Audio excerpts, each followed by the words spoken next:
በረበሽን ህይወት ውስጥ አልገባም። ገባሽ እንጂ በጣም ነው የገባሽው እንዴ? ምን ሆነሽ ነው? እኔ እኮ አይደለሁም እኮ የሰው ፍቅረኛ ውስጥ የሰው ጓደኛ ውስጥ አንቺ ነሽ ያላለቀ ህይወት ውስጥ ዘውለሽ የገባሽው እንጂ ነው አይደለም።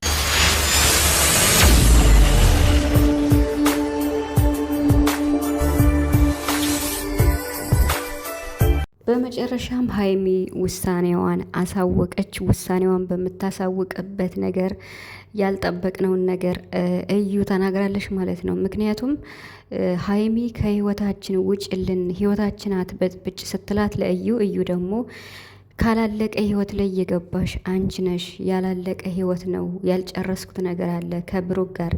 ስለዚህ ነገሩ እንዲያልቅ ወይም ዲኤንኤ እንዲሆን ከፈለግሽ ብሩክና እኔ ብቻችን ማውራት አለብን ብላ ዛሬም እንግዲህ ድርቅ ብላለች ማለት ነው። እዩ በነገራችን ላይ ሀይሚ ኮስተር በይባት ስንለውም የነበረም ለዚህ ነው። መስመሯን የምታስዛት እሷ ናት። ምክንያቱም ትናንትና አይታችኋል። ብሩክ ያንን ያህል ዲኤንኤ እናድርግ እባክሽን እያለ እየለመናት እንድትለምነኝም አይደለም ወደ ሳይሆን በግድ ታደርጋለህ፣ መጀመሪያ ግን አንተ ማግኘት አለብኝ ብላ ትናንትና አይታችኋል። እና በቃ ማንንም እንትን አላለችም፣ ሪስፔክት አላደረገችም። ዛሬም እንደዚሁ ማለት ነው። ግን ደግሞ በቃ እንደዚህ ነው ሀይሚ መሆን ያለባት ብዬ ነው የማስበው። ለአንዴና ለመጨረሻ ኮስተር ብላ ከብሩክ ጋር ሆና በእርግጥ ፈርታ ሳይሆን ነገሩን ከማጋነን በቀላሉ ዲኤንኤ ይሆናል ተብሎ ነበር። እዩ ደግሞ እንግዲህ እሷ ገና ያልጨረስኩት ህይወት አለ ብላለች። ምን ተማምነሽ ነው ብላም ሀይሚ ጠይቃን ነበር። ብቻ ከባድ ነው። ቤተሰብ ሰላም፣ እንዴት ናችኋለን? ሰላማችሁ ይዛ በያላችሁበት እያልኩኝ ውድ የቻናሌ ቤተሰቦች አለን ጠፋ እያልኩ ነው እና ቪዲዮ ባይታይም እሰራለሁ፣ ችግር የለውም። እና እንግዲህ ቅጣቱ እስከሚነሳ ነው፣ ግን እሰራለሁ።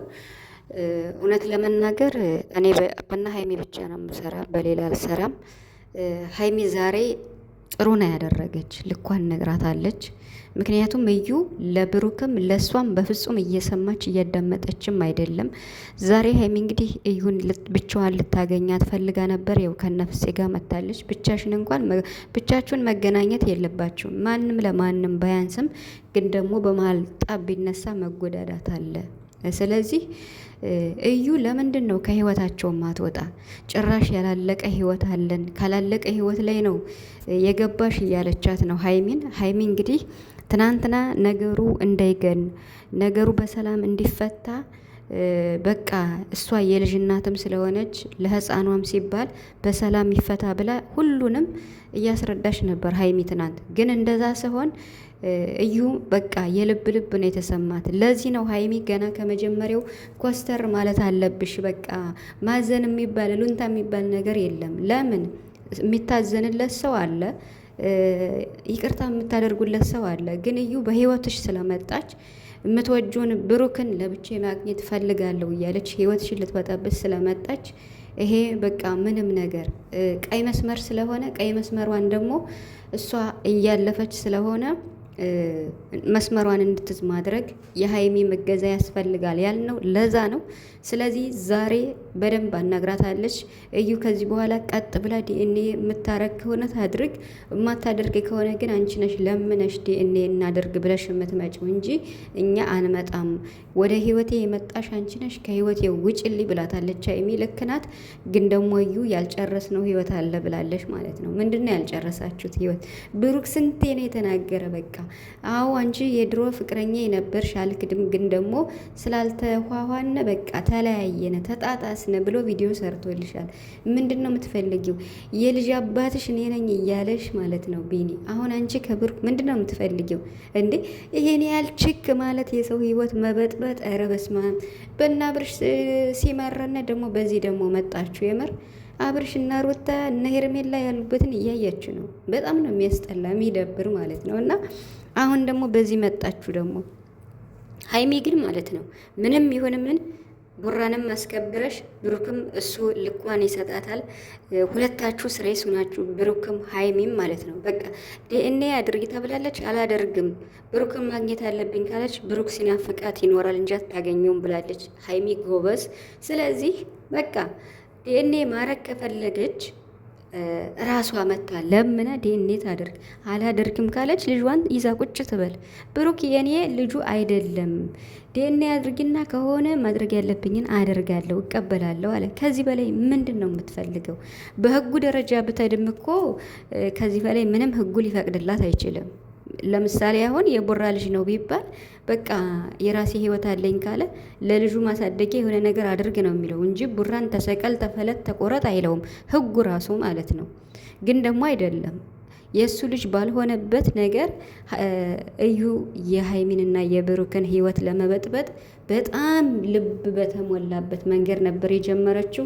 ዛሬ ሀይሚ ትንሽ አስደንግጣታለች። አዎ ከዚህ በኋላ መስመርሽን ይዘሽ ዲኤንኤ የምታረጊ ከሆነ አርጊ፣ አላደርግም ካልሽ ብሩክና ሀይሚ ጉዟችሁን ወደ አዲስ አበባ የራሷ ጉዳይ ኑሮዋን ትኖር ማለት ነው። ምክንያቱም ሰላማዊ መንገድ አይደለም ልጅቷ የፈለገችው የምር ማለት ነው። እንትናም ይሄ ማን ነው ቢኒ ማለት ነው እና ቢኒ ራሱ ትናንትና በቃ ዲኤንኤ እናድርግ ሲላት ነበረ። ግን ደግሞ በቃ ግራ ያጋባል። ብሩክም እያመንኩት አይደለም ሲል ነበር እና ትንሽ ግራ ያጋባል የቢኒ ማለት ነው። ብቻ ግን እዩ ማለት ነው የእሷ ገና በጣም ብዙ ርቀት ሊሄድ ስለሚችል ሲጀመር ማለት ነው ብሩክ ልጁ የኔ አይደለም ካለ እንዴት ነው አስረግጦ እየነገራት ለዛውም ደግሞ ጥርጣሬ ስሜን ማጽዳት ፈልጋለሁ ካለ ዲኤንኤ እናድርግ እያላት እሷን ቢካለች ብሩክ 0.5 ሳንቲም ማውጣት የለበትም። የምሬን ማለት ነው እንዴ! ለምንድን ነው ገንዘቡን የሚጨርስ? ስንት ብዙ ነገር ይጠብቃቸዋል አይደለ እንዴ? እሷ እንኳን ፈቃደኛ ሆና ገና ብዙ ዋጋ ለማስከፈል ከስራ ብሩክ በጣም ስራ አለበት። የምር ለመሰውም እንኳን ጊዜ የለውም ነው የሚባል። ስለዚህ የሩስ ተብዬዋ ማለት ነው እና እንደ እናት ሆኝ ብላሻለሽ ሀይሚ። ስለዚህ እንደ እናት ሆነሽ ልጅሽን አሳድጊ። ጥርጣሬ ካለብሽ ዲኤንኤ አድርጊ። ብሩክ ማገዝ ካለበት ያግዝሻል። ግን ደግሞ የራሱ የሚላት ፍቅረኛው የሚወዳት ሞት ብቻ ነው የሚለየኝ ብሎ የሚያፈቅራት ሀይሚ ስላለኝ ከህይወታቸው ምንጥቅ ብለሽ ውጭ ማለት ነው እና ምንም ስለማታደርግ ምንም አታመጣም እኮ። በነገራችን ላይ ብሩክ ስሜን ላጽዳ ብሎ ነው እንጂ እኮ አርፎ ቁጭ ቢል ራሷ ናት ለምን አመጣ ዲኤንኤ እናድርግ የምትል። ምክንያቱም ያለበት ይበንበት ነው የሚባለው እና የብሩክ ስላልሆነ ማለት ነው። ልጁ የራሷ እየሆነ የቢኒ መሆኑን አስረግጣ እያወቀች እንዲያው ትንሽ ልፈምስ እንኳን ብትል በቃ አላደል የሰው ልጅ እኮ አግባብ ያለውን ነገር ነው የሚያደርግና ብቻ ብሩክና ሀይሚ ምንም አይመጣባችሁም። በቃ በዚህ መልኩ ነው መሄድ ያለባችሁ። መለማመጥ መለመን ሳይሆን በቃ ዲኤንኤ ከፈለገች ራሷ ታድርግ። ከዚያ በኋላ ለውጤቱ ትጠራላችሁ። ውጤቱ ደግሞ በትክክል ካልተሰራ ከባድ ነው ለእናንተ ትልቅ ችግር